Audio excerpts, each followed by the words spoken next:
O Rafael, foi mais difícil do que vocês imaginavam o jogo de ontem? Ah, sim. A gente já sabia da dificuldade do jogo, independente se o Atlético iria vir com o time reserva. Porém, para nós dentro de campo, a gente sabe que isso não existe, até porque quem está entrando quer mostrar mais de quem está jogando. Então a gente sabia muito bem da dificuldade que iria encontrar. E o Mesa Redonda esteve lá acompanhando essa expectativa e volta do time do Palmeiras e o personagem de sempre, o Valdívia. Vamos ver o que é a torcida, o que foi sentido em termos de Valdívia nesse começo de Campeonato Brasileiro. Uma nova fase. É assim que o Palmeiras quer encarar o começo do Campeonato Brasileiro. 21 jogadores foram contratados para a temporada, mas um em especial tem uma história bonita com a camisa do Verdão e chama a atenção do torcedor. Valdívia, com o contrato que se encerra no meio da temporada, quem senta nas arquibancadas quer que ele fique de qualquer jeito. A gente gosta muito do Valdívia, mesmo jogando ou não. A gente sabe o que ele já fez pelo Palmeiras e, querendo ou não, 2008, desde 2006, né, que acho que foi quando ele chegou no Palmeiras, ele é ídolo e sempre vai ser, Valdívia, sempre. Gosto muito do Cleiton Xavier, acho que ele joga muito bem, mas não tem lugar para ele perto do Valdívia. O Valdívia é um mago. Só que este não é o pensamento de todos por aqui. Tem gente que não quer ver o chileno nem pintado de ouro. Eu acho que não vai fazer falta nenhuma se não renovar. Já deu no Palmeiras, né? Acho que a gente tá montando um time novo e um time que tem tudo para ser campeão. Pela primeira vez na temporada, Valdívia esteve na lista de Oswaldo de Oliveira como titular por 2 vezes consecutivas. Os repórteres logo anotaram o nome do meio-campo no caderninho. O chileno Valdívia já é o estrangeiro que mais venceu jogos com a camisa do Palmeiras e está a 7 jogos de bater o recorde de Arce, como o não brasileiro que mais jogou pelo Verdão. Dentro de campo, aquela reza para dar tudo certo. Vontade não faltou desde o começo do jogo. A ajuda para a defesa não cai mal a ninguém. Teve chapéu e a mania de reclamar com o juiz. Ele não esqueceu.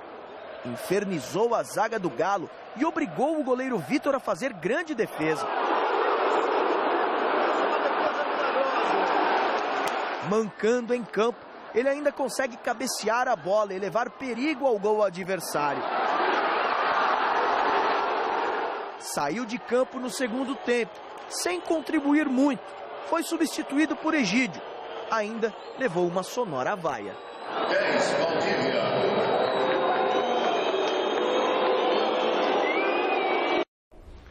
A cotação do Valdívia jogou absolutamente nada. Nada de nada.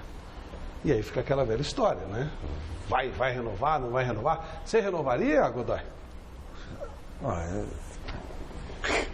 Legal isso. Perguntinha fácil. Não, a pergunta é fácil, é ruim. A resposta que é ruim, é desagradável. Você renovar. O que eu sou do Palmeiras? Não sou nada, né? Então, mas como jornalista e observando o noticiário, porque eu também não frequento o clube, tenho amizade com gente de dentro do clube, mas não fico conversando sobre esses assuntos. De fora, como mero espectador, não. Chico Lang. Olha, na mesma circunstância que o Godoy, eu acho assim, que o Valdívia, ele teve todas as chances do mundo no Palmeiras de se autoafirmar, foi campeão uma vez, é verdade, ele deu uma contribuição e deu esperança para a torcida do Palmeiras várias vezes. Graças a ele, o Palmeiras não caiu para a segunda divisão também. Ele foi por sacrifício ano passado, a gente tem que dar a mão também. Mas eu acho que, como ele já está nessa fase de poder assinar um pré-contrato com qualquer um, eu acho que tanto para o Palmeiras quanto para o Valdívia seria interessante ele sair.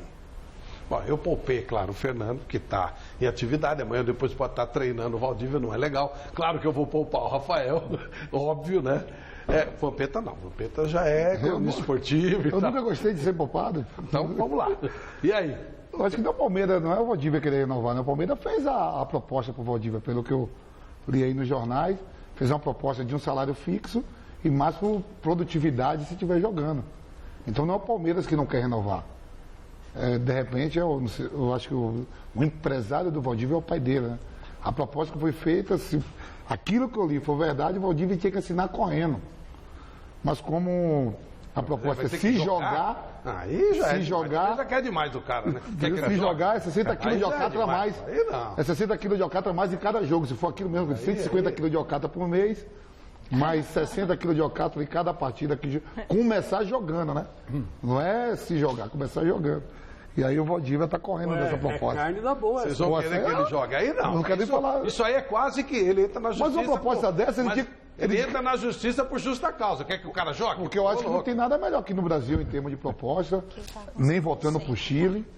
E se já tem proposta para ir para qualquer lugar do mundo, já tinha sido. A gente já jogou, o Rafael sabe que já jogou, já foi para fora do país, o Fernando. Quando você tem a proposta, você assina logo. Você não deixa para trás. O Guerreiro não tem proposta nenhuma de ninguém, nem o Valdívia. Se tem a pacoteira, já assina e vaza. E você, Vanderlei, você renovaria? O staff do Valdívia quer esclarecer o que significa produtividade. Quando ele for convocado para a seleção brasileira, para a seleção chilena, ele recebe ou não? Essa é uma pergunta que está sendo feita para a diretoria do Palmeiras. Se ele tiver machucado, ele recebe ou não? Se ele jogar, se ele não jogar, recebe do SUS. Se ele não jogar, se ele não jogar e ficar no banco de reservas, vale ou não vale? Vale a produtividade? Está lá. Só não tá. O técnico decidiu que ele não joga, mas ele está sentado no banco de reserva. Vale os 50 por jogo ou não vale? Então são 6 ou 7 perguntas que estão sobre a mesa para o Palmeiras responder. Então essa é a dúvida do staff dele, né? Eu vou na mesma linha do Godoy, do Chico, de fora. Talvez o Palmeiras tenha uma informação que, olha, tipo assim, não viveremos sem o Valdívia. Se ele sair, nós vamos virar um supermercado aqui. Tem essa informação? E eu não tenho essa informação. Então eu não posso dizer não renova, não renova. Olhando de fora, eu acho que já deu. Acho que já deu. Não há mais. Eu acho que ele deveria seguir. Eu não teria feito dele. nem essa proposta aí da pacoteira aí do Vampeta. Obrigado. Pacoteira minha não, pacoteira do Palmeiras. Não, tá bom, o que você falou então, mas tudo bem, obrigado, você foi muito bom, mas olha, até logo, agradecimento. Michele, a sua sensibilidade feminina e de Olha, eu sei das qualidades do Valdívia, sei que é um jogador diferenciado, mas ele não joga, ele não atua. Então, assim, ou atua muito pouco. Então, eu acredito que o custo-benefício não compense com o dinheiro que seria usado para ele. De repente, o Palmeiras pode revelar outros jogadores, pode procurar outros jogadores, pode investir nos jogadores que tem lá. É muito ruim ficar dependendo apenas de um atleta. E aí, achou que, de repente, contra o Santos podia fazer alguma coisa e não fez nada, não deu certo. Então... O Ademir da Guia jogou mais do que o Valdívia esse ano. É verdade, fez mais gols que o Valdívia. Na arena. Ele jogou mais e fez mais gols que o Valdívia. E não dá nem para comparar, né? Ademir da Guia com o Valdívia é brincadeira. Não dá para comparar o Ademir da Guia com ninguém no Palmeiras. Então, acho que aí está respondido. Vamos pôr a bola para rolar? Palmeiras e Atlético Mineiro.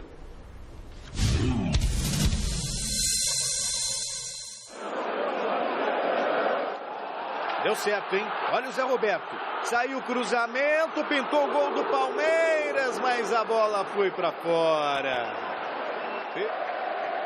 Tentou levantamento, toque de cabeça e o Vitor fez uma defesa milagrosa.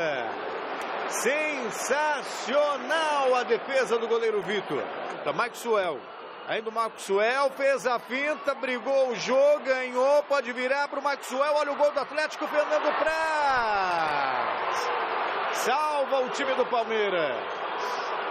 Thiago, o zagueiro avançou, caiu, queria falta, recuperou o Thiago, tá valendo tudo isso. Arriscou a batida!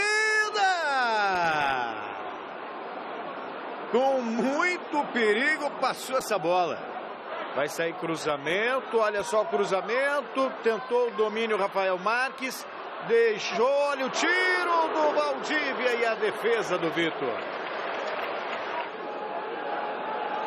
Giovanni Augusto pro jogo, ganhou, sobrou para Eduardo, ele errou o alvo. Mandou para fora, desperdiçando uma chance gigantesca. Dali o lançamento. E que lançamento, vem chegando o Atlético, tem Jô na área, bateu pro gol. Gol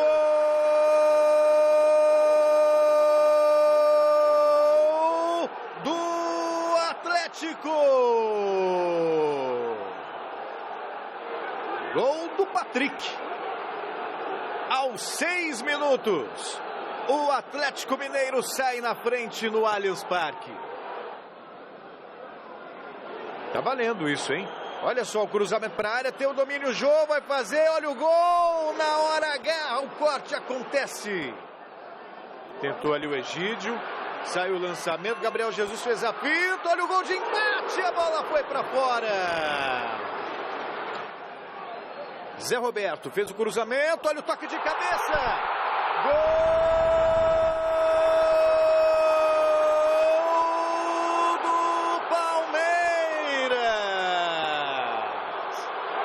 Zagueirão Vitor Hugo apareceu para meter a cabeça na bola e deixar tudo igual no Allianz Parque.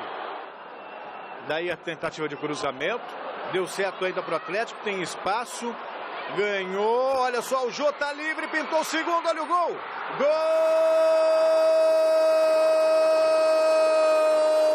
Gol do Atlético! Numa bobeira da marcação palmeirense. Aos 40 minutos do segundo tempo, o Atlético está na frente de novo. E o Palmeiras vai estreando com derrota no Campeonato Brasileiro. Mas ainda acredita. Rafael Marques, dali para o Kelvin, é a última chance do Palmeiras. Saiu o cruzamento. Gol!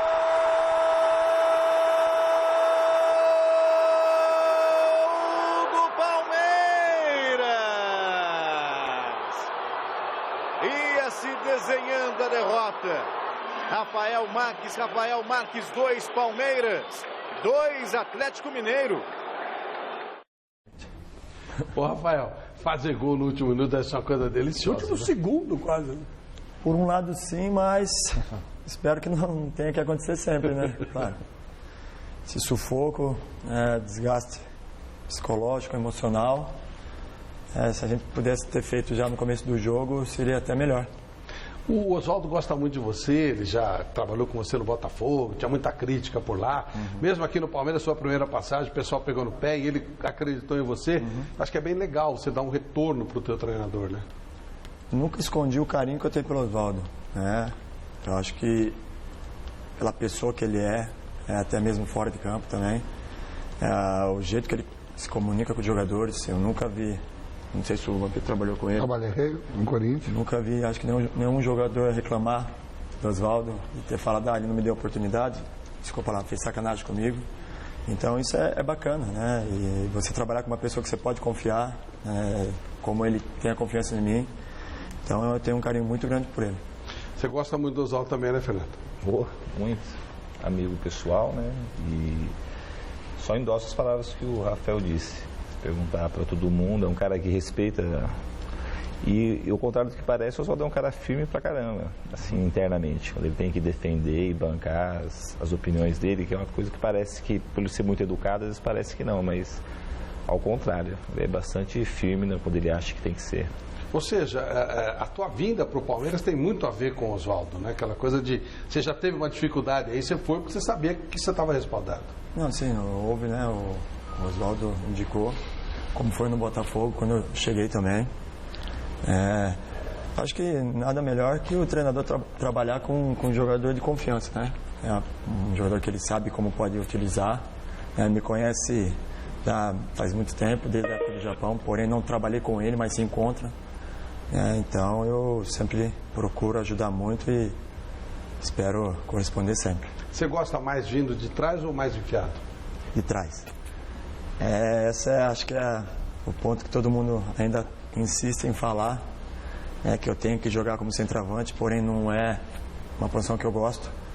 Se a gente pegar o lance bem ali, vamos ver. Você começou a jogada, né? Óbvio. O Fernando Praz faz a reposição, eu domino a bola no peito, o Robinho. O Robinho dá continuidade para mim no passe, eu toco no Kelvin e me apresento na área. Ontem, em várias entrevistas, eu falei, se eu tivesse na função de centroavante ali, eu teria que fazer o movimento ao contrário, eu teria que fazer o movimento do primeiro pau, puxando a marcação, e sim um outro jogador vindo de trás. Então, essa é a função que eu gosto de fazer, de aparecer, né, e sempre estar ajudando a marcação, até porque eu não gosto de ficar parado ali, não é uma função que eu me sinto bem, então que fique bem claro que é essa a função que eu... Talvez pelo seu tamanho, você jogou alguns jogos no Botafogo lá enfiado, né? Então... Não, em 2004, quando eu estive no Palmeiras, eu joguei como centroavante. Porém, não nesse esquema que o Oswaldo atua, né? Era sempre com 2 atacantes. Quando era o Wagner, era o Munhoz. Então, quando a gente joga no 4-4-2, sim, óbvio, dá para fazer essa função que muitos pedem. Mas quando é essa função que esse esquema tático que o Oswaldo gosta, eu prefiro vir de trás. Legal. Chico? E é engraçado, né, Rafael, que você como... quando a gente olha assim, esse gol que você marcou, a gente fala, pô, cara, é gol de centroavante, né? É gol de cara que sabe o que está fazendo. Que ele começa a jogada. É que começa a jogar. Mas só que você tem razão, você explicou muito legal agora. Você veio de trás, é verdade, você armou a jogada. E se você fosse centroavante, você teria que sair, né? Você não estaria ali para armar a jogada. Agora, eu acho isso, eu acho que tem que mudar um pouco o conceito de centroavante. E o Fernando Diniz, aqui de nós todos, aqui como treinador, é o que pode falar mais. Eu acho que o centroavante hoje se vê obrigado a sair da área, né? Mesmo não, por exemplo, vamos pegar o Guerreiro do Corinthians. O Guerreiro, quando sai da área, ele, às vezes, fazendo a função de armação, ele dá gols para os outros fazer também, né? Ele arma jogadas, né? E é centroavante. É um homem que fica ali. Eu acho que hoje o conceito de segundo atacante e centroavante está um pouco mudado. Você concorda comigo ou não? Óbvio, até mesmo o Oswaldo fala que na linha nossa de 3 e com o atacante ali não tem posição fixa. Exatamente. Sem a bola na hora de marcar, independente, quem estiver mais perto faz a função. E sim, na hora de atacar, cada um na sua posição. Hoje a gente tem um exemplo do time do Audax, o time todo roda. É verdade. Então, o jogo é muito dinâmico. Às vezes não tem como você ficar numa posição fixa. Então, o Oswaldo pede muito isso. E até mesmo o Gabriel, que jogou ontem, tem condições de jogar aberto também.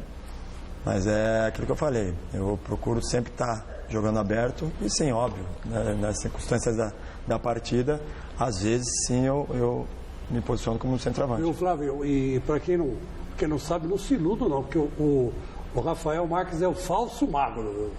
Ele, apesar de ser magro, tem um tipo longilíneo, né? Um magro e alto, espigado. O bicho é forte.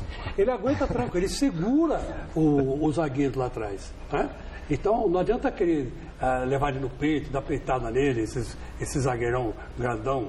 Aquele cara do Atlético Mineiro, de trás é mais difícil. É um gigante, né? Tem um gigante marcando você ontem lá. O Léo, né? O cara era uma estupidez, um baita de um cara. Eu ia peitar ele e encarava o cara na boa, porque é o falso magro. Ele, apesar de magro, ele sabe se manter. O atacante mais avançado, o Longini, que agora está no Santos, inclusive, vice-artilheiro do campeonato, como é que era o movimento do jogo dele? Na verdade, eu não usava ele como atacante, ele praticamente iniciava as jogadas e terminava. Ele fazia mais ou menos, guardado as diferenças dos sistemas, ele fazia mais ou menos o que o Rafael falou que gosta de fazer. Então, contra o Audax, as equipes jogavam assim, ou pressionavam demais, ou marcavam muito atrás. Então, quando a gente ia sair jogando, a gente gosta com o goleiro, ele até ajudava aqui na saída, e quando as equipes marcavam muito atrás, ele que iniciava praticamente todas as jogadas. E ele tem um poder de conclusão muito grande. Ele tem uma empatia muito forte com o gol. A bola sobra para ele, ele finaliza bem, tem boa técnica e tem carisma com o gol. E o atacante é isso, assim, os meios atacantes. Ficar muito parado lá na frente facilita a marcação, né? Hoje em dia tá difícil ter um centroavante fixo mesmo, 9, clássico. Se você pegar na Juventus, lá de Turim, o Tevez é o cara mais agudo, que a gente sabe como que ele joga. Se você pegar o Barcelona, o Suárez, o Neymar e o Messi, constantemente trocam de posição. E aqui no Brasil também, os times assim é difícil. Seleção brasileira, né? O Fred, coitado, foi crucificado, vai ficar lá dentro, com a bola não chegava. Queria falar com o Rafael? Né? Queria perguntar a ele, em cima da resposta que ele deu, que eu gosto de jogar assim, eu prefiro jogar assim, vindo de trás. Mas como é que é a relação com o treinador? Não com o Oswaldo, mas de uma forma geral. Tem um jogador que fala, eu jogo onde o professor quiser. Eu quero estar na banda. Não é isso? Você dá risada, Fernando, mas é isso. Onde o professor quiser, eu jogo. Outro, olha, eu estou jogando diferente daquela maneira que eu gosto. né? Outro tem a sua maneira de ver e joga a contragosto. Como é que é a conversa com os técnicos? Não só com o Oswaldo, de uma forma geral. O professor deixa jogar do jeito que você gosta e aí tenta montar a orquestra, cada um fazendo aquilo que mais gosta e a coisa pode sair, ou não é assim? Óbvio que ele vai deixar você jogar onde você se sente melhor, né? Porém, não é sempre que dá certo. Na minha chegada no Botafogo, tocando no Oswaldo, ele viu atuando, né, na frente, como centroavante, porém com um outro atacante junto, no Japão. E quando eu cheguei no Botafogo, ele tentou, né, colocar nessa função, porém não deu certo, né? Até pelo fato do esquema tático, né, de ficar com um centroavante só. E ali em 2012, né, foi onde muitos criticaram a contratação, né, porque o Oswaldo sempre bateu em cima e sabia o meu potencial. Porém, quando começou o ano de 2013, eu pude fazer uma pré-temporada com a equipe do Botafogo, comecei a treinar na posição que eu sempre gostei de jogar, né, e começou a dar certo. Nem sempre a gente consegue, né, render na posição que a gente gosta. Então a gente, hoje mesmo, acho que um jogador ele tem que ter a qualidade para poder atuar em outras posições também. Óbvio que um centroavante não tem que atuar de zagueiro, mas saber jogar como um meia, até como atacante, agrega muito.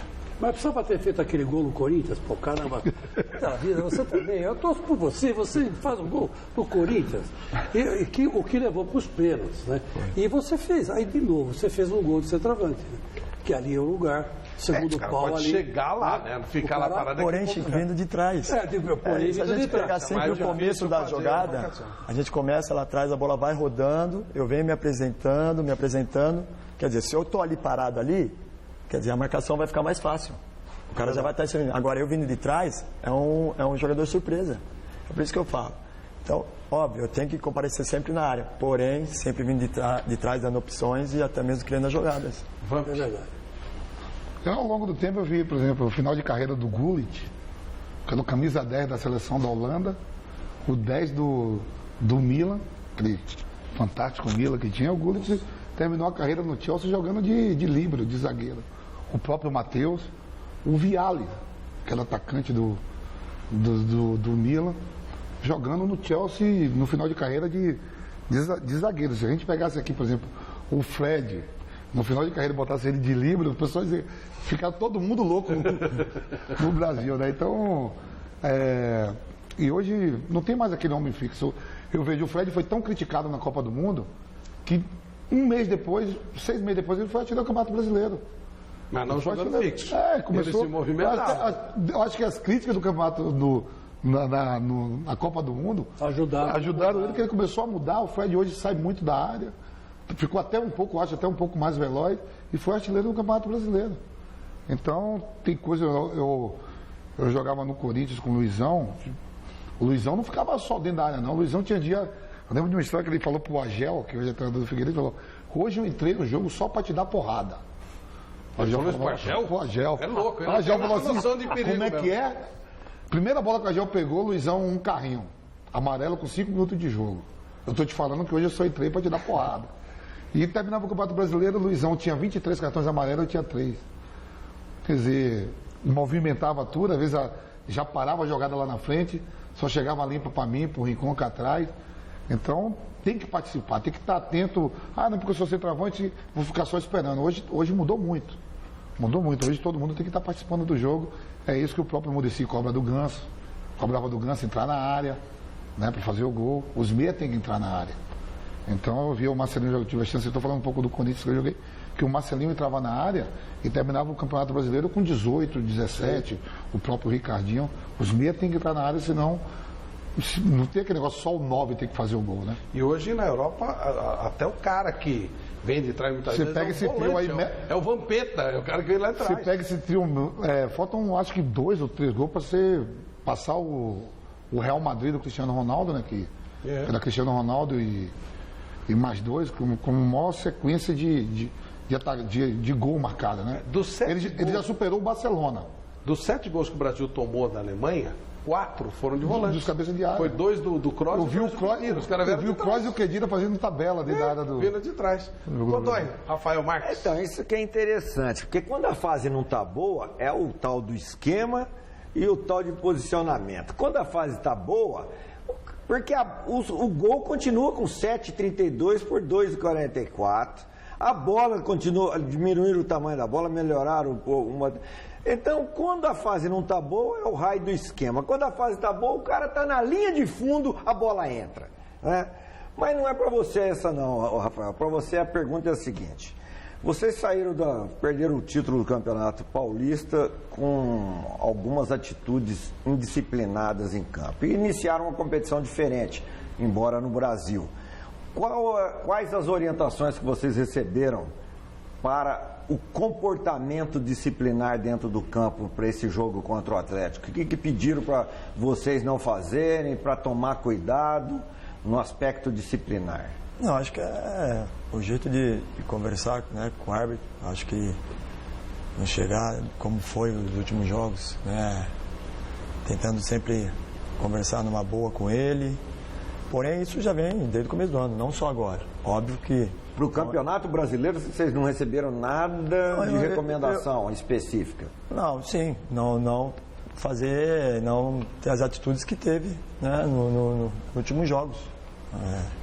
Até mesmo entre nós a gente conversa bastante. Até mesmo quando o Dudu foi expulso lá na final, eu vi o quanto ele estava, né, nervoso e sabia que poderia, né, trazer uma punição muito grande para ele. Eu mesmo cheguei e falei: Dudu, calma, porque não adianta nada você querer fazer alguma coisa agora de cabeça quente, né?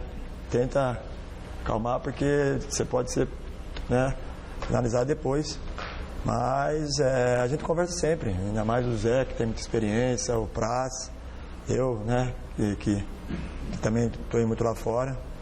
Mas a gente foi bem claro ontem, né? Ontem o Felipe muitas vezes não deixava nem a gente comunicar com ele. A gente ia falar com ele já, não, acabou ali. Espero que possa melhorar daqui para frente ainda mais. Aliás, o julgamento do Dudu, que seria amanhã, não será.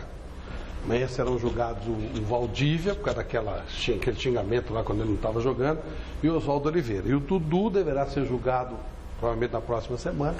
Ele vai pegar 180 dias, mas depois no pleno vai cair para 3, 4 jogos. Então é mais ou menos nessa linha. Então a primeira vai ser uma porrada forte, é bom ele já te preparar, depois fica em 3, 4 jogos, mas ele vai tomar uma porrada no primeiro julgamento com certeza. Só uma coisinha que eu queria reparar é o seguinte: eu assisti esse final de semana os 4 grandes jogarem. O Santos, que jogou agora, empatou 1-1, o juiz deu 4 minutos no segundo tempo. O jogo do Corinthians hoje à tarde teve 4 minutos de prorrogação. O jogo do São Paulo teve 4 minutos de prorrogação.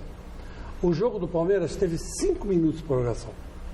E foi exatamente no último minuto da prorrogação que saiu o gol do Rafael.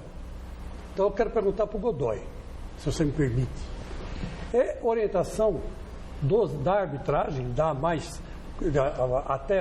que antigamente era 3 minutos. Era o padrão, né? 3 e 1 2 minutos. Padrão Copa do Mundo. Com 3 minutos é certeza que não teremos confusão. Com 4 já aumenta o risco e com 5 certeza. Certeza que tem agora, se bem que o gol dele foi legal. Não, o gol dele foi legal porque faltava 20 segundos. Foi legal dentro do tempo. Agora, o interessante é que nesses 5 minutos o Atlético teve 2 oportunidades de marcar o gol na cara do Fernando Praz. Exatamente. 2 oportunidades. Por isso que o Levi não estava bravo depois do gol. Falou, foi um exagero 5 minutos, mas tá bom. Tá bom. Porque tiveram 2 oportunidades, inclusive driblando o Fernando Praz e não conseguindo finalizar. Por isso que não ficaram bravos. Agora, independentemente do tempo que o árbitro dá, no jogo específico do Palmeiras e do Atlético, deu para perceber que um queria jogar e o outro não. Porque quem estava inferiorizado no placar como o Palmeiras queria jogo, e o Atlético não. Agora, depois que ergue a plaquinha, você tem que se preparar para jogar aquele tempo, pô. Ó, gente, aí o banco fica fazendo assim. O jogador olha para o banco faz assim, acabou, faltam 2, 3 minutos. tem que preparar para jogar aqueles 5 minutos. Gente, ele tem 5 minutos. Ou ganhamos ou perdemos nesses 5 minutos. Ou não tem jogo nesses 5 minutos. Mas você tem que preparar para jogar 5 minutos. Um minutinho já faça um inferno. Já viu o Bayern de Munique perder uma Liga dos Campeões com 2 minutos de acréscimo. Rafael, vocês treinam pênalti, mas eu sei que aqui, porque eu fui atleta, treinar pênalti é uma teta. O problema é a hora que zagueiro meia boca, viu? A hora que... Zagueiro com esse tamanho? Zagueirinho meia boca. Deixa eu falar uma coisa pra você.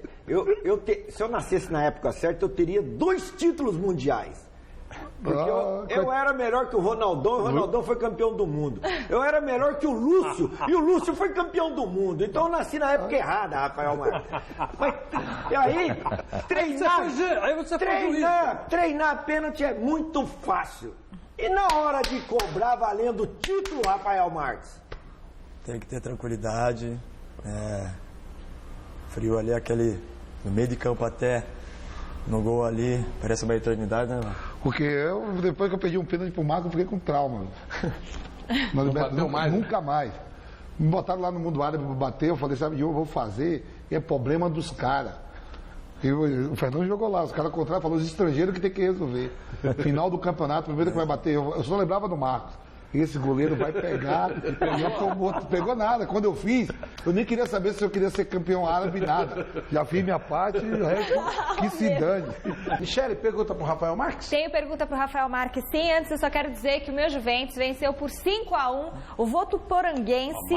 A Votuporanguense, 5-1, voltamos Expulsaram alguém da Votuporanguense? Voltamos a ser líder. Expulsaram alguém da Votuporanguense? Tinham 3.460 torcedores na Javari, olha que público inteiro. Expulsaram alguém da Votuporanguense? Faltam 2 jogos para nós sermos aí rumo à Série 2, a segunda divisão. Faltam 2 jogos. Inter de Limeira quarta-feira e Grêmio Osasco no próximo domingo. A gente conta com a sua presença. Aí é duro. Vou decidir lá na Javari. Aí é duro. Bom. Expulsaram alguém da Votuporanguense? Pra ganhar de 5 de nós não é fácil, Seguinte, ganhou de 5-1. Expulsaram alguém do nosso time. Bom. Não ganharia. Dor de cotovelo, você chora lá em casa. O Ferrinho, ele tava com o cartão amarelo e o técnico troca. Ele ficou devagarzinho e o cara deu vermelho. Mas é um orelhudo, hein? O capitão do time. O Ferrinho foi expulso. Uma orelha seca, hein? O Flávio, é o seguinte, eu quero agradecer nossa audiência em Belém do Pará. O Alan tá assistindo com a família dele, todo reunido. Muito obrigada aí, todos vocês, por estarem assistindo a Mesa Redonda. E eles perguntam o seguinte, falando aqui sobre o Rafael Marques, você foi contratado pelo Verdão em 2004 e você sofreu porque você era jovem demais e acabou tendo uma vida curta no clube naquela época. Então, ele queria que você falasse um pouquinho sobre essa sua primeira passagem, por que você acha que não deu certo e também um pouco da sua experiência, porque você jogou na Turquia por 3 anos, você se naturalizou turco, 4 anos, e você também jogou no Japão. 3 anos. Então eu queria que você conta, e na China também, né? Então conta um pouquinho dessa sua passagem internacional por esses destinos bem inusitados. Você pode ser convocado para a seleção da Turquia? Não, eu me naturalizei, porém não cheguei a pegar o passaporte. Se eu não me engano, eu tinha que ficar 5 anos e eu fiquei 4. Né? E quando foi feita uma pergunta para o Fatih Terim, que hoje é o treinador do Galatasaray, se eu não me engano. Espetacular esse treinador. Treinador do Milan, trabalhou na Inter também. Grande técnico. E perguntado se teria a possibilidade de eu servir a seleção, caso me naturalizasse. Ele falou sim, que é um jogador de qualidade. Né? E na época era o Hakan Şükür. Jogou a Copa de... Sim. E já estava quase aposentando. Ele falou, não, seria ideal, porque tem a característica dele, então, se caso o Rafa se naturalizar, pode servir a seleção assim. Porém, no outro ano eu fui embora para o Japão, e aí perdi o contato tudo. Se arrependeu? Não, porque eu tenho o Japão, assim, eu levo no coração, porque é um país excepcional. Todo mundo que vai lá fica maluco. Já passou. Você jogou lá também, né, Fernando? Não. No Japão, não? Não. Acho que um pouco do que eu sou hoje, eu tenho a ver com o Japão. A cultura deles. O que você aprendeu lá? Acho que o jeito que o povo leva ali, por exemplo. Eu estive lá no tsunami, né? Teve em 2011 e vi o quanto é bacana do jeito que o povo se mobiliza, né? Se une. E é uma história engraçada, porque Quando eu voltei para lá depois dessa catástrofe que teve, muito pessoal falou, Rafa, não volta, tá com problema de radiação, pode piorar. Eu falei assim, gente, escuta uma coisa, o Japão vai se reerguer, estabilizar, e o Brasil não vai ter construído o primeiro estádio para a Copa do Mundo. Mas, cara, não, para com isso. Eu falei, escuta o que eu estou falando. Flávio, deu 6 meses, você não via mais falar de tsunami, de terremoto, porque terremoto é todo dia que tem. Porém, e o país está preparado para isso. Agora, tsunami não tem como. Mas deu 6 meses, o país já tinha reerguido tudo, ninguém se falava mais de tsunami, e realmente o Brasil não tinha feito o primeiro estádio para a Copa do Mundo. Então isso eu levo muito, e principalmente... Muito educado, né, Rafael? Demais, e até mesmo dentro de campo. Acho que o esquema tático, já que eles falam que é meio robotizado. Não, disciplina, né? Tem muito... eles respeitam muito, né? Não é à toa que o Oswaldo também gosta muito de trabalhar lá. Ele falou isso na última entrevista. O Levir Coupe fala que aprendeu muito no Japão. Ele falou, achei que eu ia para ensinar e aprendi. Você está lá hoje. Batista, eu não quero voltar. O Paulo Autori está lá hoje. Então é um país que eu tenho um carinho muito grande. Muito grande. Ele falou, eu queria que você... Esse assunto é ótimo. Ele falou sobre o comprometimento do jogador japonês. Sim. Quer dizer, para fazer isso, o cara fica lá 200 horas para fazer aquilo e tenta fazer da melhor maneira possível, se compromete. É isso mesmo? Sim, é o que eu falo. Eu tenho essa função dentro de campo. É o que eu falo. Ter que voltar para marcar o lateral. Tem muitas vezes que está acabando o jogo ali, eu estou desgastado para caramba, mas porém eu dou aquele pique ali, porque eu sei que é essencial, vai ajudar, então é isso que é...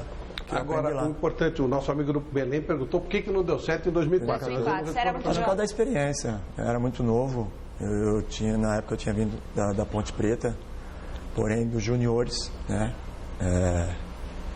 E eu falo que eu não tive uma base, né? Então, eu comecei na Ferroviária, até para dar os parabéns, porque subiu depois de 18 anos. Está fazendo um trabalho bacana, Ferroviária, bem legal. Voltou para a Série A1. Então eu não tive esse trabalho de base, né? De como se comportar, de como agir. Então aconteceu muito rápido, né? Da Ponte Preta já profissional do Palmeiras. E na época, Marcão, né? Campeão Pedrinho. Então eu cheguei meio que, como vai ser, né? Tá trabalhando junto com você, querendo um monstro de futebol. Porém, a recepção foi muito boa. Primeiro a falar comigo foi o Marcão. Garoto, seja bem-vindo, boa sorte. Que legal. Mas não é só isso, né? Acho que faltou um pouco de experiência. Oportunidade não, né? Até porque eu fiquei um ano todo. Atuei pouco, né? Mas acho que o ponto essencial mesmo foi, acho que falta de experiência, que é completamente diferente hoje. Legal. Vamos ver o vestiário do Palmeiras e do Atlético ontem? Justamente por ter empatado em casa contra o Atlético Mineiro no finalzinho, os jogadores consideram que este resultado foi praticamente uma vitória. Pelas circunstâncias que foi o jogo, pelo jeito que estava, a gente perdendo até o último minuto, podemos considerar como um bom resultado, melhor do que a derrota, né? Porque perder em casa é complicado nesse campeonato que é longo e tão difícil como é o brasileiro. Jogar contra o Palmeiras aqui, vocês vão ver que no decorrer do campeonato é muito difícil, né? Uma equipe bem treinada pelo Oswaldo, uma equipe que tem jogadores de qualidade, e a gente tomar um empate no finalzinho pra gente foi muito bom. Um grande resultado, porque eles estavam jogando contra o Palmeiras, o primeiro jogo do Brasileirão, eles estavam numa fase de preparação, e nós viemos aqui, o time jogou para vencer a partida, nós jogamos para empatar, nós jogamos para vencer. Ainda acho que houve um acréscimo desnecessário, 5 minutos, não existe isso, mas tudo bem, faz parte do jogo. Eu acho que nós saímos fortalecidos pelo que nós fizemos no jogo. A principal torcida organizada do Palmeiras ficou quieta durante os 90 minutos do jogo, protestando contra os altos preços dos ingressos para assistir a partidas aqui no Allianz Parque. Eu achei até que a torcida tinha trocado de lado, porque o lado de lá, que normalmente é o lado mais... que participa mais, né? Eu achei que eles tinham trocado de lado em dado momento, mas não foi uma coisa assim que me chamasse muita atenção, porque na verdade eu estava mais ligado era no jogo mesmo. Protestem mesmo, não compareçam mais. Torcida do Formidário faz a menor falta, não compareçam. E se for o caso, aumenta o preço do ingresso deles para eles não aparecerem mesmo, entendeu? Isso aí só faz bem pro jogo, não faz. Eu quero só dar a informação aqui, expulsaram, me informa a Cristina Strutz, assessora de imprensa do Juventus, expulsaram um da Votuporanguense porque ele fez pênalti, já tinha um amarelo. Fala pro Godoy. E o Ferro voltou para dar a faixa de capitão pro Adiel e o juiz expulsou ele porque achou que estava fazendo cera para sair de campo e ele também já tinha um cartão amarelo. Então expulsaram um de cada lado. Não, mas peraí. Esse negócio de expulsão de cada lado é matemática. Expulsou da Votuporanguense, aí o Juventus ficou jogando com um jogador a mais. E aí já expulsou. A diferença. Sério. Por isso que esse chocolate aí. É 11 contra 11. O Juventus jogou muito. Esse negócio de jogar muito. Jogou muito. Assistiu o jogo, o Juventus jogou muito. Esse negócio de jogar muito é. Esse negócio de jogar muito. Não, a Juventus jogou muito. Esse negócio de jogar muito é quem joga prorrogação. A Juventus jogou muito e mereceu. Aliás, curiosamente, vocês dois, hoje presidente e treinador, vocês jogaram juntos. 2-1. Jogamos juntos na Juventus. Aí encerrei a carreira na Juventus. Você chegou no Juventus? O último clube. Mas já foi?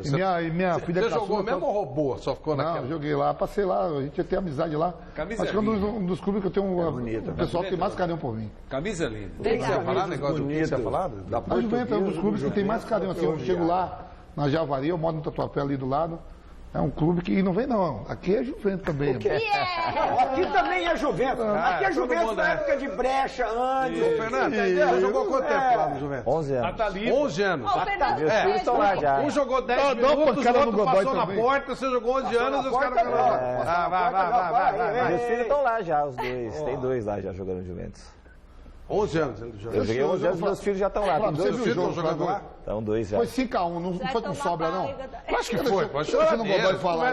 Nós ganhamos de 2-1 lá em Votuporanga. Você é de Rio Preto, o que você Mas Votuporanga faz parte da grande Rio Preto. Da grande Rio Preto, Faz parte da grande Rio Preto. Até a sombra que bate lá é de Rio Preto, dos prédios de Rio Preto. Ele tem isso, sabe o quê? A frustração dele é que ele ia ser zagueiro por lá e não deixaram.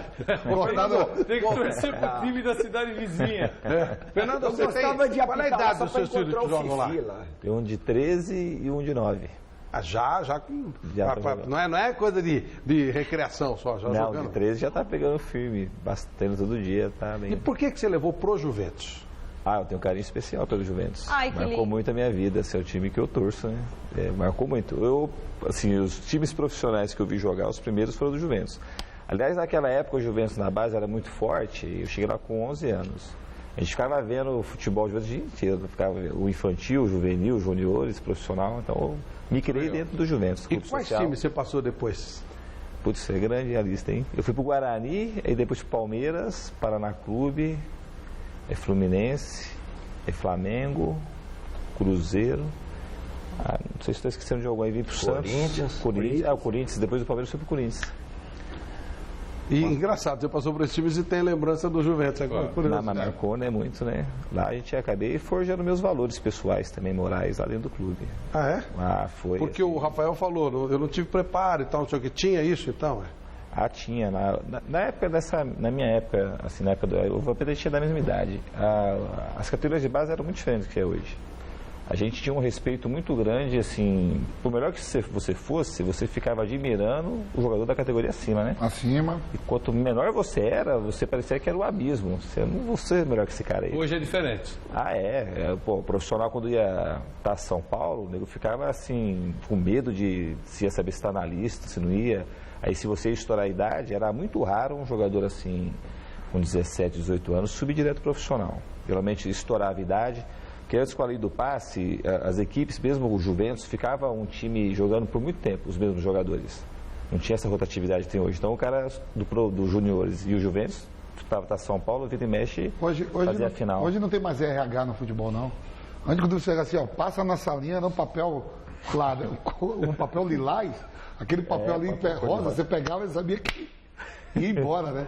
Aquilo dava um susto, mandava passar na sala do diretor e será que é a liberação? Quem era o presidente do Juventus na sua época? Pedro Ferreira Pinto. E ele morreu durante a minha passagem lá. Quando eu saí do Juventus, o José Ferreira faleceu em 96, eu acho. 95. Realmente são outros conceitos. Isso também pega muito. Isso aí também faz uma diferença. Porque hoje o garoto chega e já chega à vontade, né? Já chega cheio de marra e tal. Pelo menos é o que? Não é isso, Pedro? O cara já... aqui tem mais, né? Já vem... Não é só isso não. Todo pai agora também é treinador, né? Empresário. É isso que é duro. Acho que hoje é o que mais atrapalha, né? Tem mais. Quando o Rafael fala assim, base, né, eu venho de uma divisão de base que é uma das mais fortes do Brasil, que é a do Vitória. Então, desde os 11 anos lá, como a gente falou assim, a disciplina que os japoneses têm, só que a gente tem a qualidade. Quanto mais você tem qualidade e é repetitivo, mais você é fora. Eu lembro que eu cheguei no Vitória com 13 anos, 5 anos depois, com 18 anos, eu saio do Vitória para ir para o PSV em Eindhoven, da Holanda, né? Estava até falando para você que na Holanda, os treinamentos na divisão de base são à noite. Para de dia você estudar. Tem que estudar e treinar à noite. Que legal. Né? Sensacional, sensacional. Bom, Rafael, de acordo com o combinado, manda um abraço pro nosso querido Nenezini. O Nenê é um cara que eu falo toda hora, mas não conheço pessoalmente. Achei que ele viria hoje aqui, que é o é empresário, é teu? Empresário. Ele é filho do Beto Zini, do ex-presidente do Guarani, figuraça, que a gente tem muita saudade do futebol, né? Manda um abração para ele, boa sorte pro Palmeiras, terça-feira tem jogo. Não vamos fazer papelão, né? Cuidado com a pimentinha, vamos fazer papelão. Obrigado pela presença, viu, Rafael? Muita sorte. Flávio, sempre que puder contar aí comigo. Ainda mais essa... Dá sorte. Falou, né? Dá sorte. Pode contar. Como o Vampeta falou, ainda bem que eu não arrumo nenhuma namorada, porque senão lá em casa... A casa cai? Demais. Obrigado, viu, Rafael? Muito bacana. Obrigado, bem bacana.